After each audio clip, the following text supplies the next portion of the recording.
Welcome to Nasdaq TradeTalks, where we meet with the top thought leaders and strategists in emerging technologies, digital assets, a regulatory landscape, and capital markets. I'm your host, Jill Malandrino, and joining me this afternoon, we have Matthew Nordan, co-founder and general partner at Azolla Ventures, Raef Sully, CEO of Lilac Solutions, and Brendan Smith, co-founder and CEO of SiTration. We're here to discuss why mining innovation is critical to the electronification of everything. It is great to have all of you with us. Welcome to Trade Talks. Matthew, I'll kick it off with you from Azolla's perspective. Certainly with the electronification of everything, mining innovation to support that demand is certainly critical. Yeah, we invest in breakthroughs that could have a big impact on climate change in a human relevant time frame. And we recognized in sort of the middle of the last decade, 2017, that the energy transition away from fossil fuels, regardless of how you feel, how long that's going to take or what things happen along the way, is also a materials transition. We need to have more copper, more rare earths, more lithium, more semiconductor materials.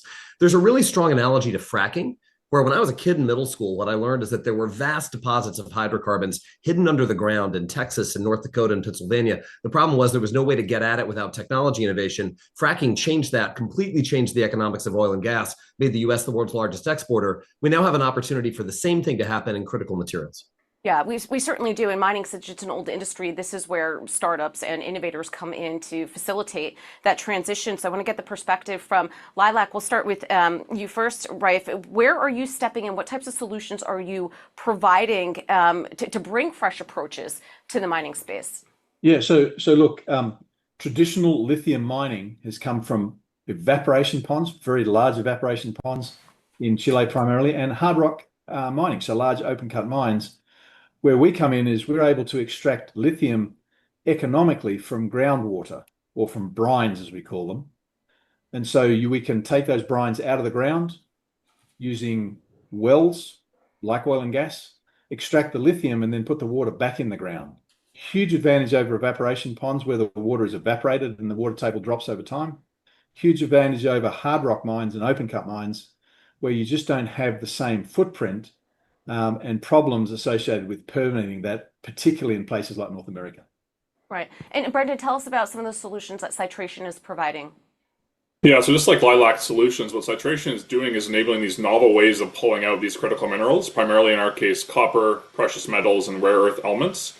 So we're actually doing something that we term full value mining. So we can pull these things not only out of the waste streams of mining, so think about tailings ponds, acid mine drainage that is historically just a liability and a problem environmentally for these mining assets. We can also operate on the primary streams for, say, copper or precious metals mining. And the special thing about SiTration is that we're doing this with a single technology that is entirely versatile, modular, and mobile. So we don't have to establish a $2 billion CapEx operation to pull out copper mining as you have had to do historically, for example. Yeah, and Matthew, that's part of the challenge too. When you think beyond technology, it's also policy evolution and public-private partnerships that are going to help enable mining innovation because time is critical here. So I think it's beyond the technology as well.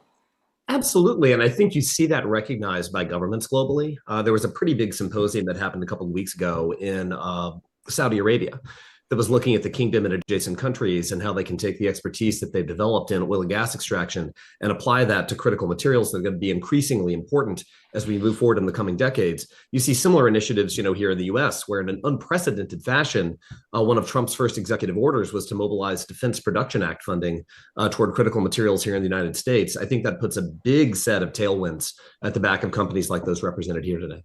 Yeah, and Raef, I would agree with what Matthew's saying because the technology is evolving quicker than a lot of the regulations have been able to keep up with, and for the practitioners as well, it is beyond technology too. Yeah, that's right. I mean, let me just say, I think there's something inherently morally problematic with NIMBYism.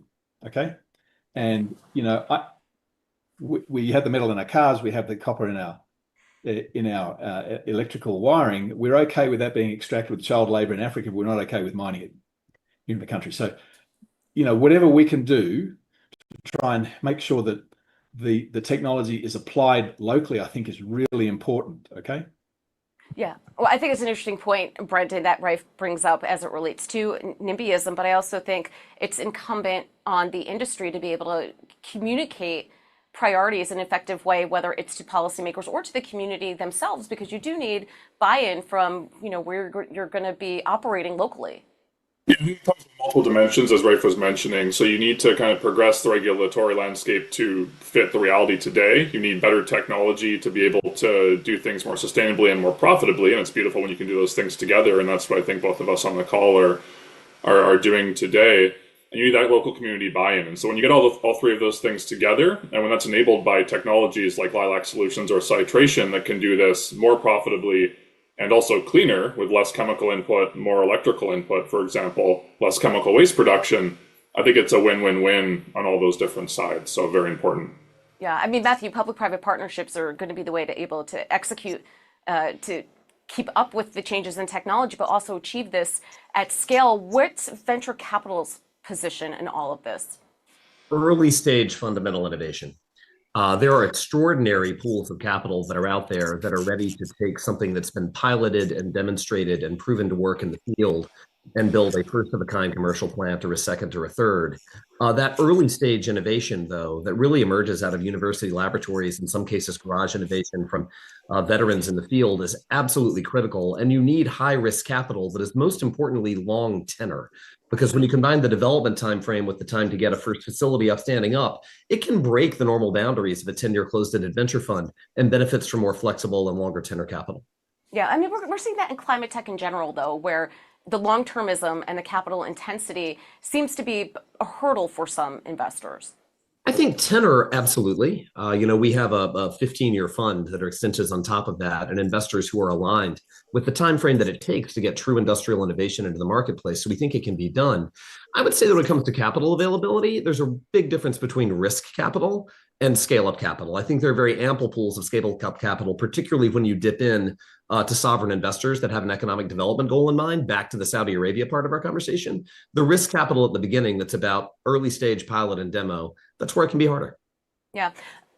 Brendan, when do you feasibly see a lot of these projects coming online, or when will it become more ubiquitous to mineral production taking place in the U.S.? Yeah, I think the current geopolitical environment and the political environment is probably a catalyst for that. So I think we can expect to see that accelerating. I think Matthew's point is incredibly important in that no matter the geopolitical or regulatory landscape, you still need that early stage innovative capital that's kind of risk taking and very open to longer timelines. And so it's inevitable no matter what the regulatory landscape that it's going to take time and it's going to be challenging and require millions of dollars of capital to progress from that, lab scale innovation to the on-site piloting, and SiTration is in that journey as we speak. And so we can definitely speak to the challenge of that, but having good and very innovative risk-taking and time-insensitive investors is a critical part of that. Yeah, and Raef, I'd like to get your perspective on that as well, because public-private partnerships is certainly going to be critical, and I think positioning it from the perspective of national security perhaps might be the angle to take. No, I absolutely agree, and Matthew and Brendan have been absolutely right. Tech of any type takes a lot longer to develop. So we've been in the development process since 2016. We're now at a point where we've gone from the small-scale laboratory testing to larger-scale laboratory testing to field pilots to field demonstration plants. Each one of those step-ups was 1 to 2 orders of magnitude increase in size. And we're now at a point where our largest demonstration plant is only 1/3 the size of a commercial facility. Next step for us is a commercial facility. But it's taken a number of years to get there. And so we need investors. We've needed investors along the way to help us get through those steps. Now that we're at this point, we can go and raise capital for a commercial facility, assuming that goes well. We're on in production in 27. Then the gate opens for other pools of capital, as Matthew said, but absolutely critical that somebody has stuck with us for the last 7 or 8 years as we've gone through this development process. Well, Raef, another question is too, in addition to access to capital, what about access to the right skill sets in order to execute on these projects? Yeah, look, this has been the US's superpower, okay? It's two things. It's one, there is capital available here that you won't find in other places for these types of activities. And two is, we attract the best and brightest. We always have. Whatever government can do to continue that is really, really important. I tell people often that the team I've got now is easily the smartest, sharpest group of people I've ever worked with, and they come from all around the world. Okay, and that's been absolutely critical to the development. It certainly has been. And Matthew, that goes back to the point that you had made that academia is the incubator for a lot of these types of projects. And I would argue climate tech quite significantly. Absolutely. If I look at the, 35, 36 companies we've invested in over the last 6 or so years, 3/4 of those are out of an academic institution of some kind. And there is a great predominance of immigrant or first-time university attendee innovator that are risk-taking, sort of grew up in an environment where they're willing to do these sorts of things. And I think you get a beautiful moment where, just as we saw in fintech, defense tech, space, areas that were thought to be dominated by gigantic incumbents who could never be challenged, and then got a rude awakening to the benefit of everybody, end consumers most of all. When folks came in without blinders on and were able to do things better, faster, cheaper, it really upended large industries that account for large amounts of public market cap. I think we're set to see the same thing in mining. Yeah, Brendan, I think that's an interesting point that was just brought up because, to Matthew's point, we're seeing it across industry where you have these, innovative, smaller startups that are integrating with larger companies or with government in order to get this done at scale. I think in general that the mindset is shifting, and you're starting to see the value of that. Yeah, I think there's a couple pieces to it. I think one is the kind of beautiful naivete that Matthew sort of highlighted, and that you have these young innovators coming out of academic settings. They understand the technology extremely deeply from a fundamental perspective, but they don't have as much familiarity with, say, the mining sector, the industrial sectors we're talking about here. And so what that does is remove all this kind of bias that can sort of pollute the process.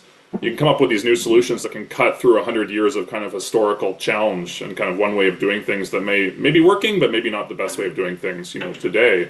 And so I think combining that with also what we have here in the US is a very rich culture of mining historically, maybe not in Massachusetts, for example, where SiTration is based, but elsewhere in the country. When you combine those two ingredients, I think you get a really amazing sort of outcome where you're innovating and thinking differently, but also doing things in a way that is scalable and compatible with industry today.